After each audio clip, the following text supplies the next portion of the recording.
Once again, we have to be thankful to the Lord for that great blessing of another young brother to come up here and to share with us the fruit of his study. We seriously should not take these things for granted, y'all.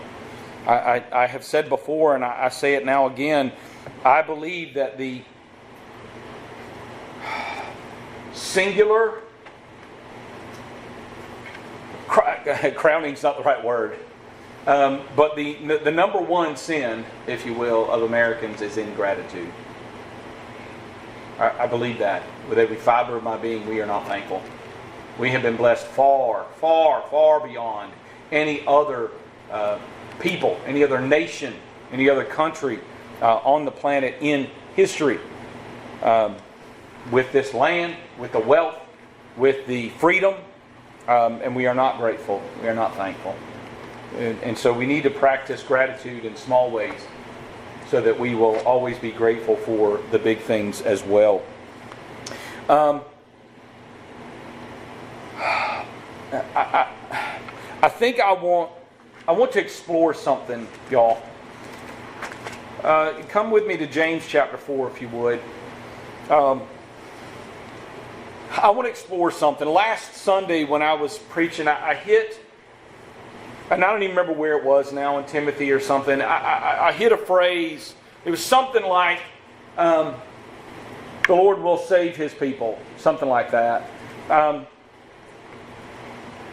In the instant, in that moment, it hit me, that word will. It didn't say shall. It said will in that particular instance, whatever the scriptural reference was at the time.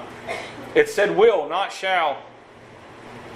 And it hit me in that moment, but I kept going. But it stuck with me, and it stuck with me all week long. And I've done a little bit of pondering on it, a little bit of study on it. And I don't know if I have anything to preach to you this morning, but I want to think it out loud. And so, I'm gonna. So pray for me that Lord will bless this to both you and to me this morning. Let's read a little bit here in the 4th chapter of the book of James. If I had more time, I'd read the whole chapter because I think probably, I know I have in the past, and I bet that probably you have seen this chapter almost like Proverbs, where James is just putting together a bunch of stuff that isn't necessarily tightly related to each other. Here, do this thing. Oh, and also do that thing. Oh, and here's another thing. But it's not. Not only is everything in this chapter related to each other, but what I see here is he's building on something. He's taking us from, you can almost look at it maybe this way, he's taking us from really, really bad problems and progressively getting to things that we might see as lesser problems, things we don't need to work on as much. They aren't as big of a deal, let's say. He's, as Paul has said, he's taking us on to perfection. Once we've gone past the really worst sins that we have, and we're reaching unto that mark of the standard, of the measure of Christ, we're going to be attacking ever what the world would see and what our own flesh would see as ever smaller problems. You don't really need to worry about those. Let's deal with the big things and not worry about the small things. But that's not the standard we're called to, brothers and sisters. We're called to perfection as our standard. And that means we're going to first knock out the really bad problems that we have, the really big, bad, really sinful sins that we have. And that means now we can see more clearly. Our vision is clearer so that we can see what we would consider the smaller sins. And then the smaller ones and so on. Because that's how we see them down here. Whether that's the way we ought to see them or not. But anyway, I don't have time to go through the whole chapter. So I'm going to commend that to your study. I want to start maybe in verse 13. Because what I want to talk about, y'all, is the difference between the word will and the word shall. If the Lord is willing, that's what I want to talk about this morning. All right, verse 13. James chapter 4, verse 13. Go to now, ye that say, today or tomorrow, we will go. Will. I want you to pay close attention. James is going to be switching back and forth. Okay? There's a reason for that, I believe. That say, we will go into such a city and continue there a year and buy and sell and get gain.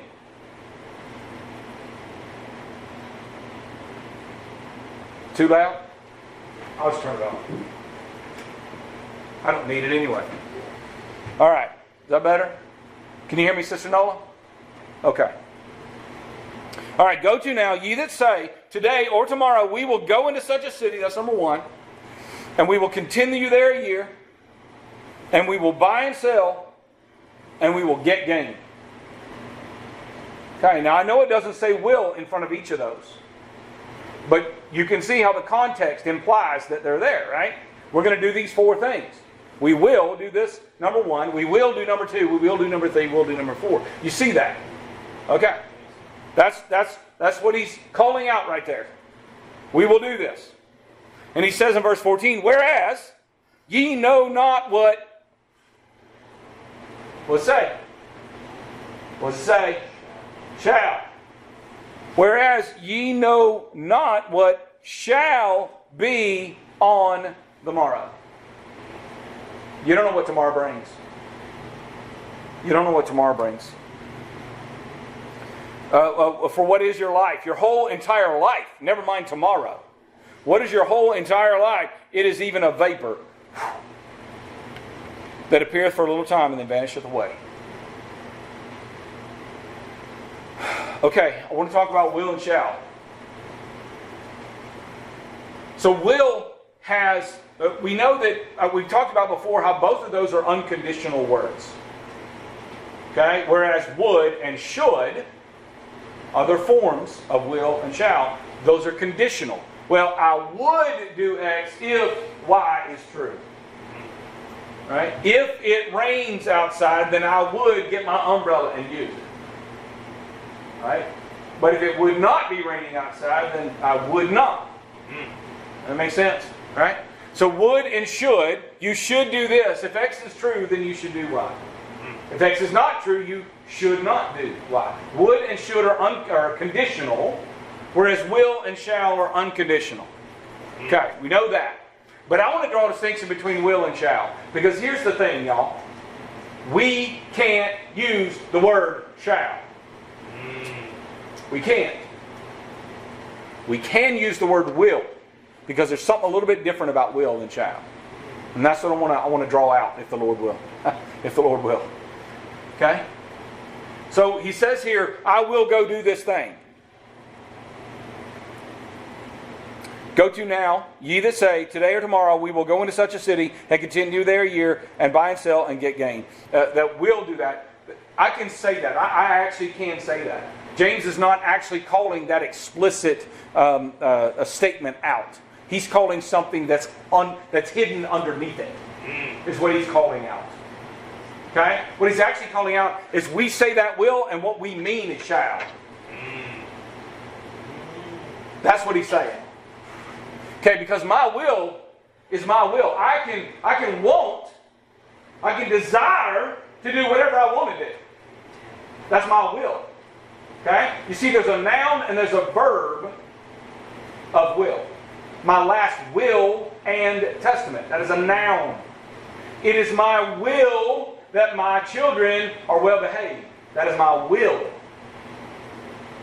Now, will they or won't they? Right? There's a noun and there's a verb. With shall, there's no noun. I don't have a shall. There's no noun. There's only a verb. This shall happen. That shall not happen. That's a verb. That makes sense.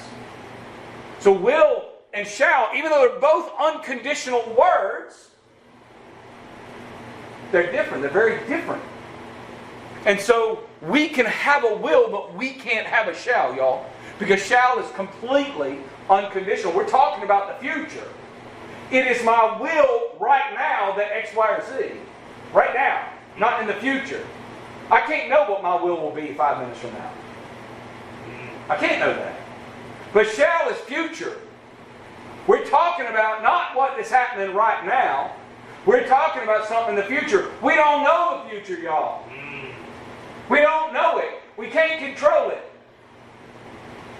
We're talking about the future. So what James is actually calling out here is really, I'm going to rephrase what he's saying, what we mean when we say this. We say this, but we mean something else. I'm going to rephrase it in what we mean. Okay? When we say will. Go to now, you that say, today or tomorrow we shall go into such and such a city. We shall continue with their year, and we shall buy and sell, and we shall get gain. That's what we mean when we say will. And that's a lie. We can't say shall. Because we don't know the future. Only the Lord can say shall. Because He knows the future. And you'll see sometimes the Lord tells us, He'll say, like I mentioned, I cannot remember what scripture it was last Sunday, but I said something to the effect, I read the word and it was reading something like the Lord will say. Why didn't it say shall there? Because shall is unconditional and it's future. And He's talking about the future. It's because He's letting us know, He's showing us under the hood of His shall is His will. It is His desire. It is His want to. I don't have the words. It is His desire to save us. Now, because He's perfect, because He's God, because He's complete, because nothing can stay His hand, nothing can even question Him, then His will and His shall are the same. Amen. If He wills it, it's coming to pass. Amen. And there ain't nothing that can stop it. Do you understand? My will, intention, as the brother just said to me, thank you, brother. My intention is to do thus and such tomorrow. I've got a work thing that I've got to go do tomorrow. I say will, I will get up in the morning. I will get dressed. I will get in the car. I will go to that place and I will do that work there. And then I will leave and come home. That's my will. My intention is to do that. But I don't control the conditions tomorrow. There could be a million things that could happen between now and then that mean that ain't going to happen. What I'm planning, what I'm intending, what my will is to do. Does that make sense? We can't say shall. Shall is future unconditional. What's that? Certain. Certain. Absolutely certain. My will is not certain. In fact, y'all, not only is, if I can envision myself standing tomorrow morning saying, okay, I will go to do my work now. If I can envision myself, all right, I can't even be certain that that will be my will tomorrow. Never mind that is what I will do. I can't even be certain that what I will for right this moment will be true in 30 minutes. That I will still have the same desire that I have. Never mind what I will actually perform. Does that make sense? I know it's hard with this language. I keep saying will, and I'm using it slightly different ways, but that's just our language. It's the best we can do. Okay? But I want you to pay attention here in James. Go to now, ye that say today or tomorrow, we will go into such and such a city, and we will continue there a year, and we will buy and sell, and we will get gain. Whereas ye know not what shall be on the morrow. For what is your life? It is even a vapor that appeareth for a little time and then vanisheth away. For that ye ought to say and mean. Okay? And mean. For that ye ought to say, if the Lord will.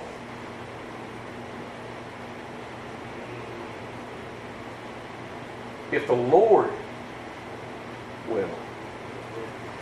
If the Lord will, we, what does he say? Shall. We shall live. and do this or that. So up above in verse 13, he's calling us out for saying will but meaning shall. He said we don't have a right to say shall. And then he says right here in verse 15, we got a right to say shall. That's what he says. Doesn't he? Read it again. For that ye ought to say, if the Lord will, we shall live and do this or that. So up above what we said was we will and we meant shall. We got no right to say that. Here he says, if we will base it on the Lord's will and not our own, then we can say shall and we got a right to do it. You see, what occurred to me, y'all, like a lightning bolt. What occurred to me is this is why they call us hard shells. That's why they call us hard shells. They say because we stand hard on the wills and the shalls of the Bible. It's actually a slight mispronunciation. They call us hard shalls, not hard shells. But y'all here in southeastern Oklahoma know as well as anybody, y'all can't pronounce nothing correctly. So they call us hard shells. But it started out being hard shalls because we're hard on the wills and the shalls of the Bible. And here's why. Because there ain't nothing else you can be hard on. Amen. There ain't nothing else you can be hard on. I can't be hard on my will because my will changes. Changes all the time. And that's even assuming I'm correctly interpreting what I even want. Sometimes I don't even know what I want. What is my will? I don't even know. And I got no shalls, so I can't stand on my will, and I ain't got no shalls to stand on. Does that make sense? Why would I be hard on my will? Then come down that aisle. If you want to, come down that aisle and give your life to Jesus if you want Him to save you to heaven. That's what they're saying. It's about your will. That's what everything's based on, is your will. You can't trust your will. You can't. Maybe you feel all worked up at this 5-minute period. And then you go outside and see a flat tire. You still got all that wonderful joy and build-up feeling? Or you like me and you say something you shouldn't? And you got darkness and not joy in your soul all of a sudden. Go to now, you that say, today or tomorrow we will go into such a city, and we will continue there a year, and we will buy and sell and get gain. What is your will? That's what you're taking what you want to do, what you will, and you're treating it as if it is shall. That's what he's saying in verse 13 there. Whereas ye know not what shall be on the morrow. And I will add to him here, you don't even know what you will want tomorrow. Never mind what shall happen. Whereas ye know not what shall be on the morrow. For what is your life? It is even a vapor that appeareth for a little time and then vanisheth away. For that, since that is true, ye ought to say, if the Lord will. If the Lord will, then not only is it a will that this thing will happen, but it shall happen. Because His will is equal to His shall. He's got both a will and a shall. We only got wills. And His don't blow around like this in every wind. Well, I think I want this. No, I think I want that. No, I think I love my wife today. And then tomorrow, no, I don't think I'm going to love her no more. Thank God His will ain't like our will. He says, I can't remember, it's in the Old Testament, Malachi or something, I can't remember now, or Jeremiah, I can't remember, y'all. He says, Because I change not, ye sons of Jacob are not consumed. Sons of Jacob is typical of his people. His people that Jesus came to save and is taken with him to heaven. Them, not the evil people out there, not the unelect. He's talking to his people, that we deserve to be consumed. We deserve to be utterly destroyed, cast away, and for him to create some new people that might be worthy. But because he don't change, we're not consumed. Because he decided before the foundation of the world to love us. No matter how unlovable we became, when we finally became, because we ain't came yet before the foundation of the world. No matter how unlovable we became, he decided he was going to love us. And because he's God, he don't change. And because he don't change, he still loves us. And because he don't change, he'll still, let me put it this way, he will still love us. In fact, let me put it this way, he shall love us unto the end. So his will and his shall are the same. And so the Bible will go back and forth and say that the Lord will do X, or he shall do X. Sometimes it'll use will, sometimes it'll use shall. Why? Isn't it enough just to know that he's going to keep his promise? Is it enough, my wife? You don't have to answer out loud, it's fine. Is it enough, my wife, if I declare that I will continue to provide for you and that I will continue to live in the same house with you for the rest of our lives? Or do you want to know that I want to do those things? Is that it is not just my shall, but my will to do those things for and with you. So we get to know not just that the Lord will keep his promises, but that he wants to.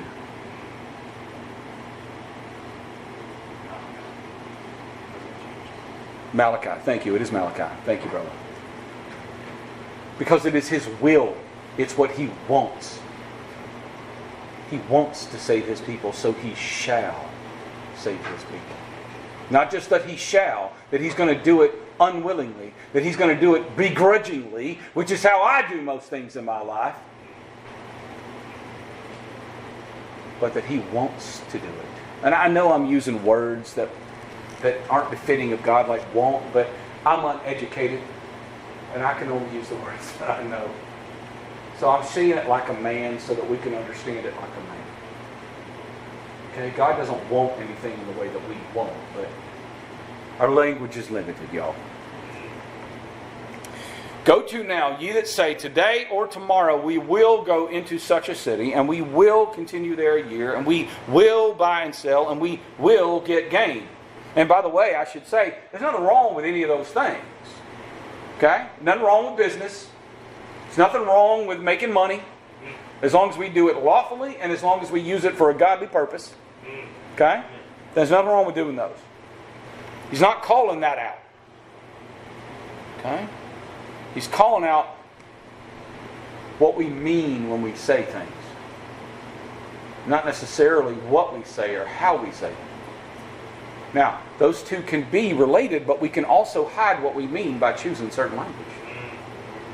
So I can say will when I really mean shall. But I don't got no shalls. I don't got none. If I use them, I'm stealing them. Because I don't have a right to the word. The only time I have a right to the word, here we go. For that ye ought to say, if the Lord will. Well, now I got a right. I can say shall about the Lord's will. I can't say shall about my will. Does that make sense? I can say shall about the Lord's will because there's no difference in his wills and his shall. He does whatever he wants, whatever he wills to do. And he wills whatever he shalls.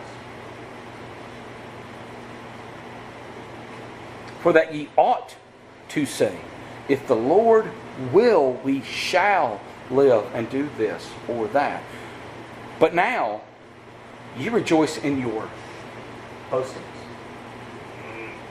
I actually intended to read that verse first and then back up and come down. That was my will. Obviously, I didn't shout it. Right? What he's been talking about is we boast. Whether we even mean it as a boasting, that's what we're doing. When we use will like shall, we're boasting. We're saying that we have control over tomorrow. That's what we're saying. Whether we really understand, whether we consciously mean it or not, that's what we're projecting out into the world. And so when we say, somebody asks, hey, you coming to the cookout tomorrow? Yeah, Lord willing. Hey, you going to church on Sunday? Lord willing. Right? What I mean is, yes, I want to do that. It is my will to go and do those things. But I don't control tomorrow. I don't control 30 seconds from now. I don't control 5 seconds from now. I don't control 1 second from now. My heart can stop beating right now. Apparently, the sun could have stopped shining 8 minutes ago and we wouldn't know it yet. If you can believe in crazy scientists who claim all kinds of crazy stuff. Right? It takes 8 minutes for the light to get here. I don't think I believe that. But anyway. Right? I got no control over none of that. So what he's reminding us, if we want to be the perfected saints that God is making us out to be, if we want to act like them, that we will change how we think, how we speak, because that's intimately related to how we think. And so if I will change my mindset by reprogramming my language, and I will say that I intend to do thus and such, if it is the Lord's will to do thus and such. And so, the beautiful thing about all this, and I'm out of time, the beautiful thing about all this is we do have a right to the word shall. But we only have a right to the word shall when we're speaking of the Lord's will. And thank God that He has the power to turn all of His wills into shalls. May the Lord multiply His blessings, is my prayer.